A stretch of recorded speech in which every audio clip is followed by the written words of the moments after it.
Geneviève Lermite reste impassible quand le président de la cour d'assises du Brabant wallon lit son arrêt. Condamne l'ermite Geneviève, du chef du fait dont elle a été déclarée coupable par le jury, à la réclusion à perpétuité. Réclusion à perpétuité, l'avocat général ne demandait que 30 ans. Les membres du jury n'ont donc retenu aucune circonstance atténuante pour celle qui, la veille, a été reconnue coupable de l'assassinat de ses 5 enfants. Yasmine, 14 ans, Nora, 12 ans, Myriam, 9 ans, Mina, 8 ans et Mehdi, 4 ans. Tous égorgés au couteau, un couteau à viande bien tranchant, comme Geneviève Lermite l'avait précisé dans un courrier adressé à son psychiatre avant le drame. Une réclusion à perpétuité qui, pour les parties civiles, pour le père des enfants, représente un soulagement. Je crois qu'on a bien déterminé que ma femme elle était consciente de ce qu'elle faisait et prend ses responsabilités. Justice a été rendue et il n'y a rien à dire. Il n'y a rien à dire. Les enfants, ils étaient là, je pense. Ils étaient là avec nous, quoi. Ça paraît très lourd, mais enfin, je crois qu'il faut aussi se rappeler 2 choses. Les enfants, eux, ne reviendront plus et les parties civiles seront condamnées elles-mêmes à la souffrance à perpétuité. Et là, il n'y aura pas de libération conditionnelle. J'ai de la haine pour l'acte qui a été commis, mais je n'ai pas de haine pour une personne en particulier. Moi, je n'ai qu'un chagrin profond, c'est que les enfants sont partis à tout jamais. Pour la cour et les jurés, Geneviève Lermite n'était donc pas en état de déséquilibre mental ce jour de février 2007. La dépression nerveuse ne compte pas, rien ne compte, son désir de liberté, sa profonde douleur, son chagrin, rien ne compte. Alors, je ne sais pas ce qui est passé par la tête de Geneviève Lermite ce jour-là, mais on ne saura jamais pourquoi les 5 enfants sont morts. 24 heures plus tôt, la défense avait plaidé son internement, en vain. Je trouve que ce n'est pas une femme qui doit aller en prison, je trouve que c'est une femme qui doit être soignée. Et c'est meilleur pour la société, c'est meilleur pour le papa, c'est meilleur pour le docteur Scar, c'est meilleur pour le respect des enfants, c'est meilleur pour tout le monde. C'est la solution en or et en plus c'est la vérité. Après 9 longues journées d'audience, les avocats de Geneviève Lermite sont perplexes. Pour Xavier Magnier et Daniel Spreutels, ce procès n'a pas servi à grand-chose. Il n'a pas permis en tout cas de savoir pourquoi leur cliente a commis l'irréparable pendant près de 2 heures. Nous n'avons pas un seul mobile, expliquent les 2 avocats. Aujourd'hui encore, ils ne savent pas pourquoi elle a tué ses 5 enfants. Moi j'ai le sentiment qu'il n'a servi à rien, dans la mesure où finalement on n'a aucune explication sur le pourquoi, puisqu'au départ elle est considérée, mais de manière unanime, comme la meilleure des mères. On a interrogé la famille, on a interrogé les amis, on a interrogé tous les membres de l'école. Et c'était l'unanimité. On a rarement vu une mère aussi attentive, aussi aimante, aussi soucieuse du bien-être de ses enfants. Après, poursuit Daniel Spreutels, elle tue ses enfants et personne ne la déclare irresponsable. C'est complètement incompréhensible. Quand on sait en plus que la veille, elle écrit à son psychiatre en le suppliant d'avoir une aide parce qu'elle veut quitter ce monde avec ses enfants et qu'elle ne soit pas, in fine, déclarée irresponsable, alors j'ai le sentiment qu'on n'a pas compris, j'ai le sentiment que ça n'a servi à rien et on n'a pas de réponse. Et ça, c'est une grande frustration. Une incompréhension qui n'est pas récente dans le chef des avocats, dans celui de la principale intéressée non plus. À l'époque, après son arrestation, Geneviève Lermite a écrit ses états d'âme dans des carnets, d'abord en écriture spéculaire, c'est-à-dire en écriture miroir. Quel malheur de ne plus vous avoir, mes chers enfants. L'éternel retour impossible. J'ai envie de mourir pour vous rejoindre dans l'éternité. J'ai décidé de ne plus reprendre la vie commune avec votre papa. Toujours absent, pas là. Il ne s'occupait jamais de vous, ne partageait pratiquement rien. Quel comble pour un musulman. Tu ne connaissais pas tes propres enfants. Tu t'es occupé d'eux quand ils étaient morts. Tu as vécu loin de nous, Pourquoi? Dans son journal de mère meurtrière, elle n'arrête pas de noircir des pages et des pages. Ma vie, c'est une petite barque sur un des océans déchaînés. Je ne sais pas où je vais, ni où je suis, ni combien de temps ça va durer. Je te demande pardon, Mina. Je te demande pardon, Mehdi. Je te demande pardon, Myriam. Je te demande pardon, Nora. Je te demande pardon, Yasmine. Et même si elle se dit faible après sa tentative de suicide, Geneviève l'ermite va très vite retrouver des forces pour préparer son procès. Je dois impérativement m'activer à ma défense, car je suis seule et personne ne me fera de cadeau. On se rend compte aussi au fil des pages qu'il est également beaucoup question de sa relation avec son mari, Bouchaïd Mokadem. Moi je t'aime pour le passé et je ne t'aime plus ce jour ni pour demain. Refais ta vie, pense que je ne te mérite pas et comme ça c'est tout. Me préparer physiquement à me séparer de mon mari, être capable de m'en débarrasser, avoir la force pour l'affronter. À moi le choix, et j'ai décidé que plus personne ne me marchera plus jamais sur les pieds et que la raison du plus fort n'est pas toujours la meilleure. La soumission de quiconque, c'est terminé. Aujourd'hui, Xavier Magny explique que les jurés de Nivelles n'ont pas trouvé dans le rapport d'expertise psychiatrique toute la souffrance au quotidien de Geneviève l'ermite avec son mari et le docteur Scar.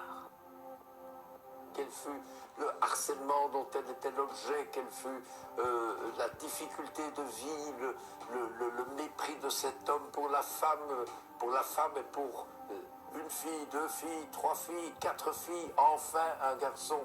Alors le garçon, il mange à table avec le docteur et le papa, madame et les filles mangent à une autre table. Voilà la vie. Xavier Magnier qui poursuit. Et il y a mille détails de ce genre qui peuvent paraître absolument normaux, ou en tous les cas, si on les plaide, à propos desquels on va dire que ça n'est quand même pas une raison pour tuer ces 5 enfants. Mais bien entendu qu'il n'y a pas de raison de tuer ces 5 enfants. Et qu'après tout, le juge de paix, le tribunal de première instance, ça existe aussi, n'est-ce pas? Il y a d'autres femmes qui ont 5 enfants et qui ne les tuent pas. Nous sommes d'accord. C'est bien pour ça que c'est anormal. Et c'est pour ça que les psychiatres disent que c'est anormal. Et c'est pour ça que nous plaidions l'internement. Sans entrer dans le salon, sans entrer dans la cuisine, sans entrer dans la chambre à coucher. Le journaliste du soir, Marc Mette de Penningen, a suivi toute l'affaire depuis le début. Il est un peu plus nuancé que l'avocat Magnier. Les reproches que Geneviève l'ermite leur opposait étaient d'une banalité presque consternante. Elle reprochait par exemple au docteur Scar qui ne venait à la maison de Nivelles qu'en fin de semaine, il y passait le week-end jusqu'au dimanche après-midi. Il lui reprochait de laisser parfois des caleçons sales, de ne pas lever la planche lorsqu'il allait aux toilettes, des choses de la vie quotidienne qui, d'une telle banalité, ne peuvent expliquer l'état d'exaspération de Geneviève l'ermite par rapport au docteur Scar. Pour le journaliste, peu importe que Geneviève l'ermite ait dépendu financièrement du docteur Scar pendant des années, et peu importe que celui-ci ait été omniprésent au sein de la famille. Il y a énormément de familles qui vivent avec le grand-père, la grand-mère, des oncles, des tantes, des cousins par exemple, parce que les circonstances de vie sont celles-là. Le docteur Scar était par ailleurs le bienfaiteur de la famille. C'est lui qui avait financé l'achat de la maison, qui mettait des moyens quand même importants à disposition de cette famille, qu'il considérait comme la sienne pour assurer sa survie, les vacances, des choses comme ça. Il y avait une grande générosité que Geneviève l'ermite, à un certain moment, a considérée peut-être comme trop intrusive. Mais explique encore le journaliste du soir, cela ne justifierait en rien que Geneviève l'ermite extermine de cette manière tous ses enfants comme elle l'a fait.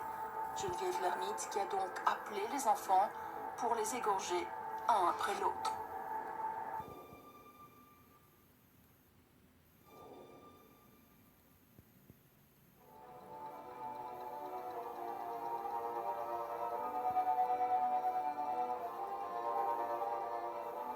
Après avoir passé 10 ans derrière les barreaux pour avoir assassiné ses 5 enfants, Geneviève Hermite a fait sa première demande de libération conditionnelle.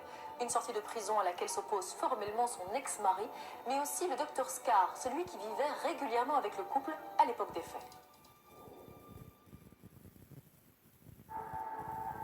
Le massacre des 5 enfants, les uns après les autres, appelés à l'étage par leur mère munie de ce couteau, a duré 1h03. C'est le temps quasiment d'un match de football, mi-temps comprise. Pourquoi alors Geneviève Hermite n'a-t-elle pas tout simplement quitté son mari? Daniel Sprutels compare cette situation à celle de nombreuses femmes battues qui n'arrivent pas à partir du domicile conjugal.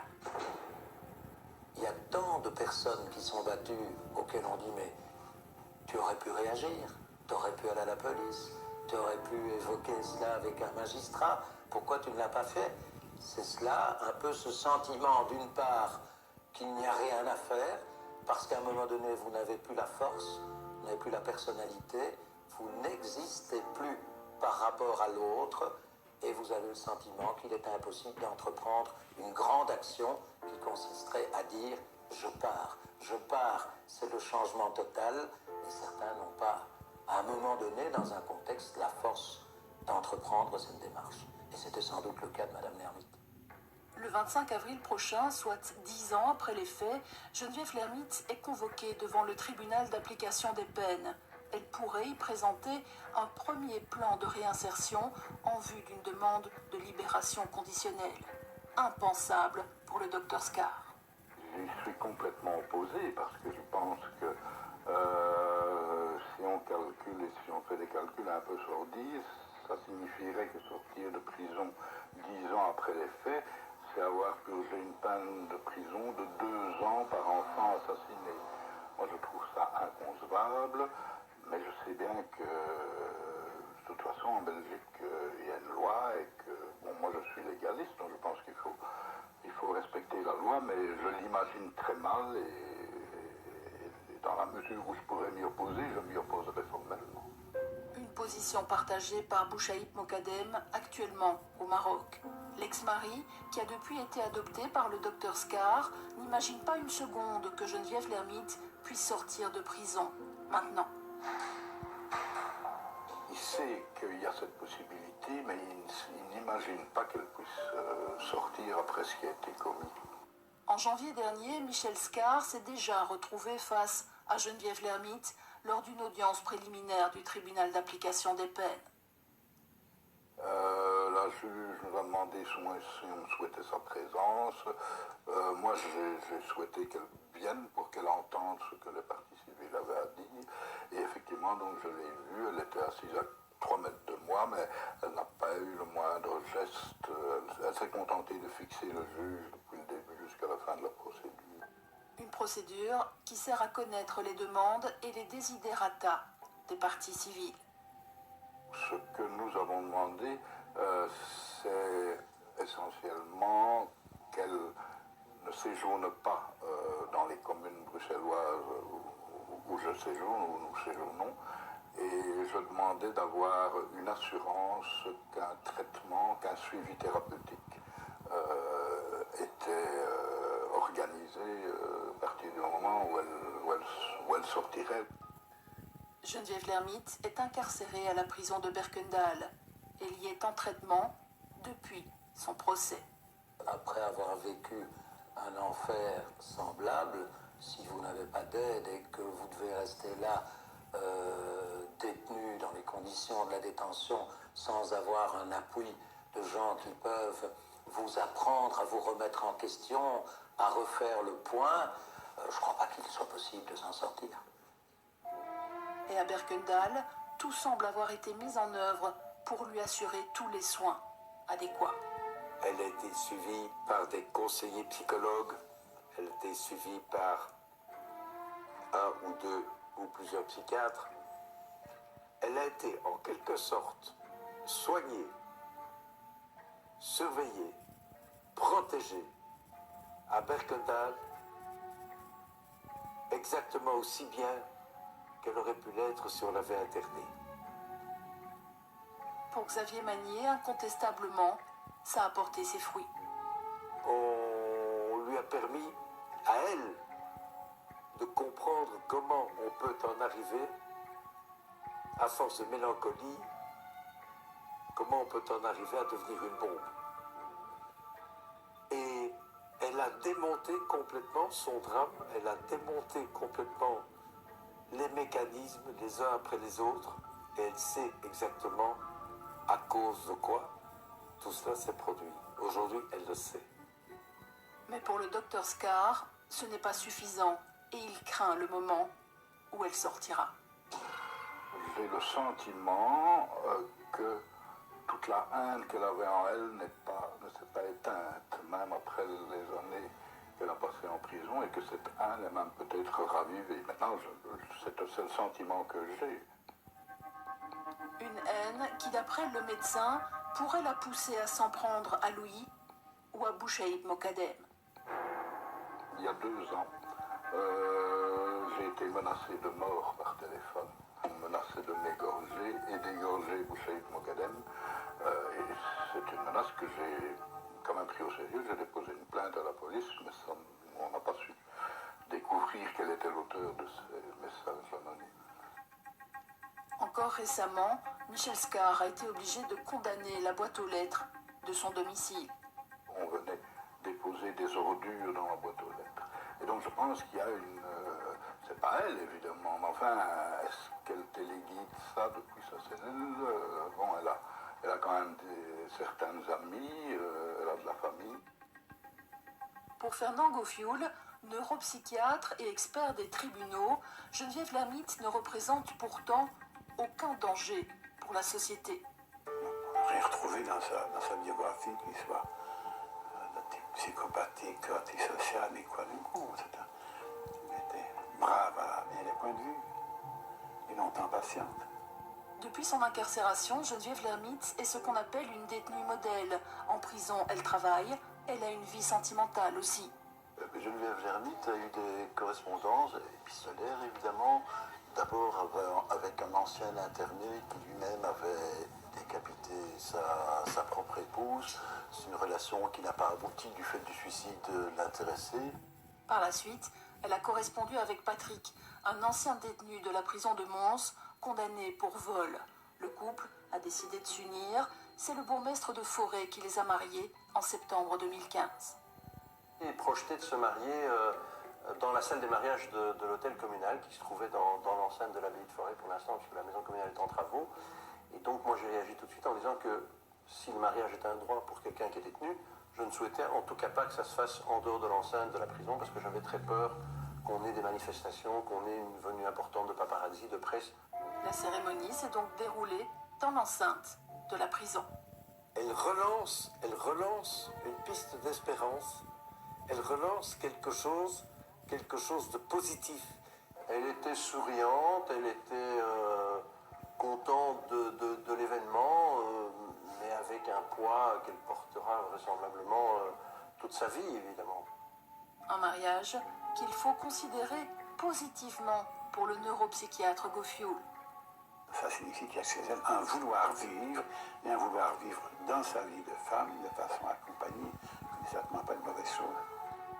Une analyse que ne partage pas vraiment Michel Scar. Je me demande, vu la proximité avec une demande de libération, si ça n'est pas un petit peu téléguidé de manière à favoriser une demande de libération, en ce sens qu'étant mariée, elle a en principe un mari, bien sûr, et surtout un logement et où aller quand elle sort de prison. Donc je me demande s'il n'y a pas un petit peu de ça dans cette... difficile à imaginer que c'est un grand mariage d'amour. Si Geneviève Lhermitte bénéficiera, on l'imagine, d'un toit chez son mari, il faudra aussi qu'elle puisse justifier d'un travail, elle qui est enseignante à la base. Je ne crois pas qu'un établissement censé exposerait des enfants, des jeunes enfants, a fortiori, à la maîtrise d'une dame qui sort d'une pareille condamnation. Je ne crois pas que beaucoup de parents souhaiteraient voir Madame Lhermitte enseigner le calcul ou l'écriture à leurs enfants. Elle ne représenterait pas le moindre danger? Vis-à-vis d'autres enfants? Non. Ce sont ces enfants qu'elle a éliminés dans des situations de souffrance, mais je ne crois pas du tout que ce soit une ogresse qui... Non, je ne crois pas là qu'elle est... Mais je comprends fort bien que la communauté française ne serait pas tellement disponible, tellement disposée plutôt à lui accorder un reclassement de cet ordre-là. Trouver un travail sera peut-être le volet le plus compliqué dans ce processus de réinsertion que va entamer Geneviève l'Ermite.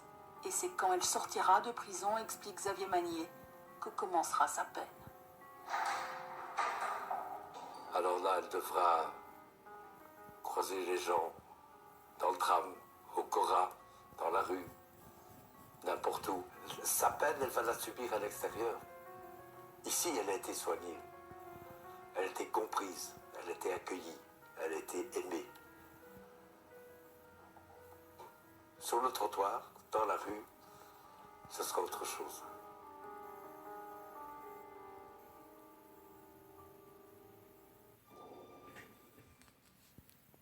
Le tribunal d'application des peines de Bruxelles a finalement rejeté la demande de libération conditionnelle de Geneviève l'Ermite. Elle pourra réintroduire une nouvelle demande dans un an. La semaine prochaine, retour sur une incroyable affaire qui concerne Michel Fournier.